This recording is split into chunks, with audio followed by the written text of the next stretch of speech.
Fernando Julián me llamó ayer a comentarme sobre el carro, hablando de términos de fuerza, de aceleración. Entonces estuvimos botándole corriente a eso. Pues me gustaría que comentara algo sobre esto, como para refrescarle a los sobrinos un poco estos conceptos. Pues te cuento, Jaime, que en mecánica existe un conjunto finito de variables que describen los fenómenos asociados con la mecánica. Te puedo nombrar algunas: masa, longitud, tiempo, desplazamiento, recorrido, trayectoria, velocidad, aceleración, fuerza, momento axial. Yo diría que esas son las principales. Se descubrió que todas las propiedades mecánicas de la materia se podían describir con unidades que dependían de solo tres de ellas. ¿Tres variables? Tres definían las de otras. Esas magnitudes físicas o variables, y su escogencia es completamente arbitraria. Entonces, en el sistema internacional de medida se escogieron masa, longitud y tiempo. Masa, longitud y tiempo. Esas tres, y con esas tres se describe, por ejemplo, viscosidad, se describe aceleración, se describe presión, se describe esfuerzo, se describe momento axial. Con solo tres, pero eso es una selección completamente arbitraria. Hay algunos países que se han salido de ese esquema, por ejemplo Inglaterra, que escogió como las tres unidades fundamentales para describir todas las variables de mecánica. Ellos escogieron fuerza, masa y tiempo. Ah, ¿sí? Sí. Entonces, en el caso de la masa, pues la masa se puede, en una idea intuitiva, es como la cantidad de materia que tiene un cuerpo. ¿Y eso quién anda contando un poquito el contexto histórico? ¿Quién definió esas cosas? ¿Qué fue el que...? No, pues el primer concepto de masa apareció cuando Isaac Newton descubrió que al aplicar fuerza sobre cuerpos se producían aceleraciones. La primera observación que hizo es que siempre la aceleración, que es una cantidad vectorial, tomaba la misma dirección y sentido de la fuerza que la producía. Y encontró que era siempre proporcional. Es decir, que la fuerza era proporcional a la aceleración que producía. Así que si él aplicaba... O sea, entre más fuerza, más aceleración producida en un cuerpo. Sí, y era directamente proporcional. Dos cantidades son directamente proporcionales cuando su cociente es constante. Entonces, él lo que hizo Isaac Newton es que medía una fuerza con algún esquema básico, porque las fuerzas todavía no se sabía cómo se medían, y entonces la dividía entre la aceleración y siempre daba el mismo cociente. A ese cociente o constante de proporcionalidad se le llamó masa y se simbolizó con m. Por eso, fuerza sobre aceleración es m, o sea, es la masa, o sea que fuerza es igual a masa por aceleración. ¿Esa es una ley conocida, esa? ¿Qué me dices? ¿Esa es una ley conocida, esa de que fuerza? No la conocía nadie. Primero en proponer esa ley, que se llama la ley de la fuerza, fue Isaac Newton. Que fuerza es igual a masa por aceleración. Fuerza es igual a masa por aceleración. Ya. Las fuerzas que actúan sobre cuerpos producen aceleraciones proporcionales, con la misma dirección y sentido de la fuerza que se aplica. Ya. Es el único principio que yo diría que es de Isaac Newton, aunque se habla de la mecánica newtoniana, que comprende una cantidad de principios atribuidos a Newton. ¿Eso en qué año fue, más o menos? No, pues Newton nació en 1642, murió en 1727, Rato. y fue en 1687 cuando escribió su única obra, que se llamó Principia, y allí expuso todo lo que él pensaba del universo. Realmente ese es un libro maravilloso porque teorizó con conceptos abstractos matemáticos, mostrando la forma como se operan esos elementos. Realmente nos enseñó a describir analítica o matemáticamente el universo. Por eso esa obra es magnífica, es grande, se considera que es uno de los logros más destacados del pensamiento humano. Entonces, esa m solo se podía calcular experimentalmente en forma muy difícil, porque experimentar cinemáticamente, fíjate que era una especie como de definición cinemática. Pero entonces pronto encontraron Galileo Galilei, haciendo sus experimentos, que la fuerza de atracción de la Tierra era una fuerza y como tal también debía obedecer a la ley masa por aceleración. Pero lo curioso de Galileo Galilei es que descubrió que la aceleración que siempre producía la Tierra era la misma. En todo, Independientemente... Un cuerpo que tenga el doble de masa se acelera igual que uno que el de... Sí, todos los cuerpos caen exactamente con la misma aceleración. Y él logró establecer que era aproximadamente 9,8 metros sobre segundo cuadrado. Y es muy interesante porque él lo presumía. ¿Cómo así que metros sobre segundo cuadrado? ¿Qué quiere decir eso? Significa que si tú sueltas un cuerpo en el vacío, sin la resistencia del aire, digamos en un edificio sueltas una bola de acero, en el primer segundo gana una velocidad de 9,8 metros sobre segundo. Va casi 10 metros sobre segundo. Por segundo de velocidad. Sobre segundo. En el segundo se incrementa en la misma cantidad, ya iría a 20 metros sobre segundo. Y así sucesivamente. Los cuerpos, pues parece, en la realidad parece que caen a distintas velocidades por la resistencia del aire. Pero si yo tomara una bola de acero y una pluma y la lanzara a un edificio y por algún procedimiento se retirara el aire, ambos caen exactamente en el mismo tiempo, la pluma y la bola de acero. Eso pues le parece increíble porque pues hay un intermediario allí que distorsiona las percepciones, que es el mismo aire. Que uno no lo ve. Sí, es decir, eso es, incluso esa acción de la gravedad es independiente de la forma como se mueve el cuerpo. A ver, yo como te doy un ejemplo.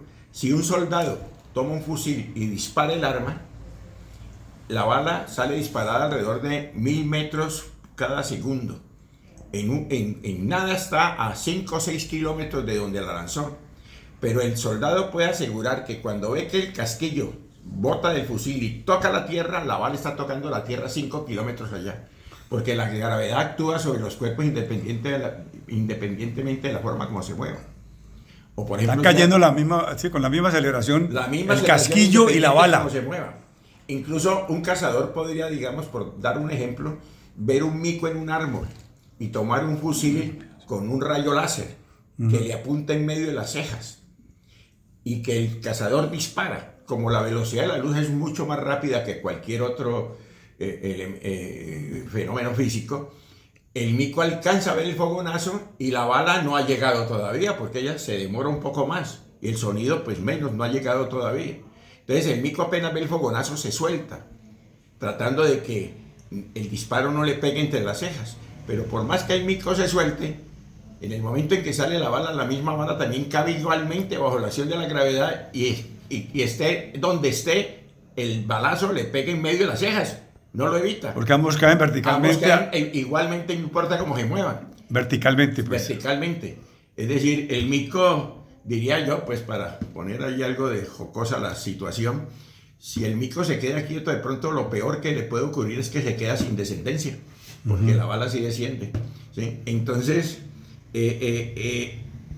pronto Galileo estableció que fuerza igual a masa por aceleración debía cumplir la fuerza de atracción de la gravedad. Entonces, pero ya te había dicho que descubrió que todos los cuerpos caen exactamente bajo la misma aceleración. Sí. Entonces escribió esta forma fabulosa: fuerza igual a masa por gravedad. Entonces ahí aparece la fórmula de que fuerza igual a masa por gravedad. Y esa fuerza ¿Qué es gravedad? La gravedad es la aceleración que siempre produce la Tierra sobre cualquier cuerpo, independientemente de los 9.8 que me decías ahora. 9,8 metros sobre segundo cuadrado. Ajá. Incluso mira la intuición que tenía Galileo. Galileo era extraordinario.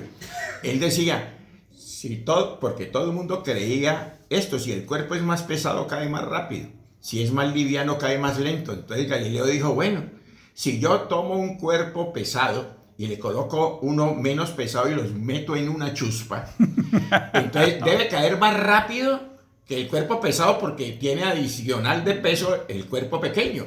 Pero también debe caer más lento porque el cuerpo pequeño retrasa a la otra en su caída.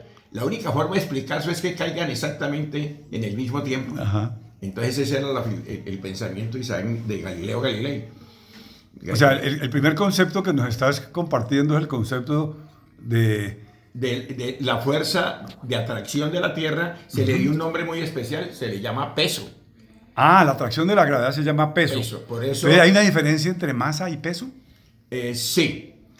La masa es invariable, no importa dónde esté. Yo tengo ¿Y en qué se mide una masa? ¿En qué medida? Bueno, la masa es, al principio es la cantidad de materia, entonces había que buscar un elemento que fuera muy accesible a todas las personas, y el elemento que todo el mundo pensó es que somos un planeta con mucha agua, entonces que el agua está, digamos, al alcance de cualquier persona. Entonces a alguien se le ocurrió tomar un decímetro cúbico, 10 centímetros por 10 por 10. Lo llenó de agua. Y llenarlo de agua. Al principio se le llamó litro. O sea, porque 10 por 10 por 10 son 1000 centímetros cúbicos. Es un litro. Por eso un centímetro cúbico se le llama mililitro, ¿cierto? Entonces, se le llamó litro. Y alguien dijo, bueno, pues que a nivel del mar, ¿cierto? Y con un agua pura y a 4 grados centígrados, si es posible, que es la máxima temperatura, la máxima densidad que tome el agua, esa cantidad se le va a llamar kilogramo masa, esa cantidad de materia, y lo que la fuerza hace sobre ese kilogramo masa, la fuerza de la gravedad. La fuerza de la gravedad le vamos a llamar kilogramo fuerza. Ah, ok. Kilogramo fuerza. Entonces, kilogramo fuerza es lo que pesa un kilogramo masa. Perfecto. Ya. Entonces, aquí viene la relación. ¿Cómo definir las unidades de fuerza? Si no se sabía cómo hacerlo. Como tenían la única fórmula, que era fuerza igual a masa por aceleración, dijeron, bueno, tomemos por unidad la unidad de masa que hemos definido, 1 kilogramo masa. Y tomemos como unidad de aceleración, pues 1 metro sobre segundo cuadrado. Entonces, al incluirlos o sustituirlos en la forma fuerza igual a masa por aceleración, quedaría 1 kilogramo masa por 1 metro sobre segundo cuadrado. Numéricamente da 1. Sí. Y queda 1 kilogramo masa por metro sobre segundo cuadrado. Y a ese grupo de unidades se le llamó Newton. Ya Newton había fallecido. ¿Se le bautizó Newton? Se le bautizó Newton. Eso no lo hizo Newton. Ya. Sí. En honor a él, pues seguramente. Él no le dio ese nombre, no se enalteció. Entonces un Newton Entonces un Newton, que viene siendo, digamos, académicamente, teóricamente, por la fórmula, equivale a una multiplicación de unidades que es kilogramo masa por metro sobre segundo cuadrado. Pero también podría decir uno que es la fuerza que al aplicarse en 1 kilogramo masa produce una aceleración de 1 metro por segundo cuadrado. Eso, sobre segundo cuadrado. Fíjate que es una definición completamente cinemática. Entonces un Newton viene siendo casi como la 10ª parte de un kilogramo fuerza. Más o menos, sí. Porque 9.8. Bien, pero ahora, ¿cómo lo probaron? Entonces dijeron, vamos a darle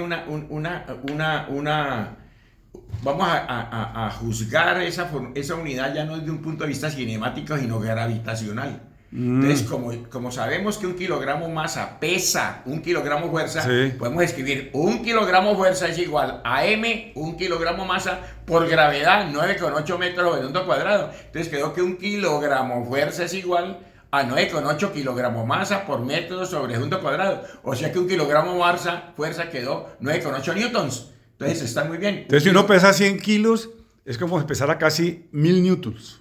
Sí, es eso. Incluso, si uno pesa 100 kilos, es como pesar a 98 newtons. ¿Ve? 100 kilos, 9.8 newtons. De 9.8 kilogramos, perdón, sí, corrijo. Eso, correcto. Fíjate que los estudiantes generalmente, y a veces colegas, no relacionan las nociones académicas con la realidad.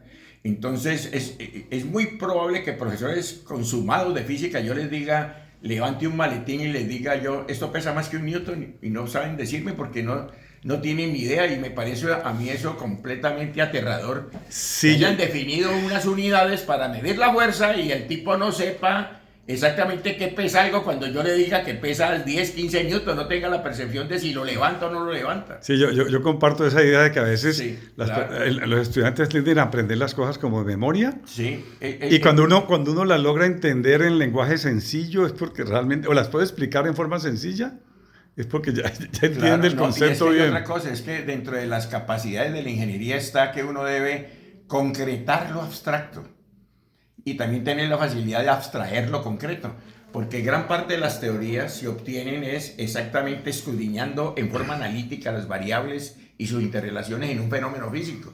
Entonces ahí estamos tratando, en ese caso, de hacer academia de la realidad. Miramos la realidad y la interpretamos analíticamente. Y también al revés. Una pregunta, Hernando, ¿esa fórmula fuerza igual a masa por aceleración tiene algún nombre o esa ley? No, esa ley se llama la ley se llama la segunda ley de Newton. La segunda ley de Newton. Sí, porque la primera ley de Newton es el principio de la inercia, que ese es de Galileo Galilei. Eso lo podemos ver en otra charla. Sí. Yo quisiera como que en esta pequeña introducción de charla, pues me parece muy interesante haber como redondeado el concepto de masa, de aceleración y de fuerza y la relación entre esas tres variables, ¿cierto? No, pues muchas gracias, Hernando. Yo creo que ha estado muy chévere la charla. Yo creo que podemos continuar avanzando en capítulos así corticos de 15 minutos. Cualquier pregunta. Pero irlas concatenando con esta. Voy a compartirla con los sobrinos a ver si les llama la atención y pues, yo creo que es una forma de refrescar algo de lo que muchos han estudiado, pero uno se le olvida, pues. No, muchas gracias, Hernando. Pues vamos a parar por aquí en este momento. Muchas gracias, Hola. Muy interesante. Chao, pues.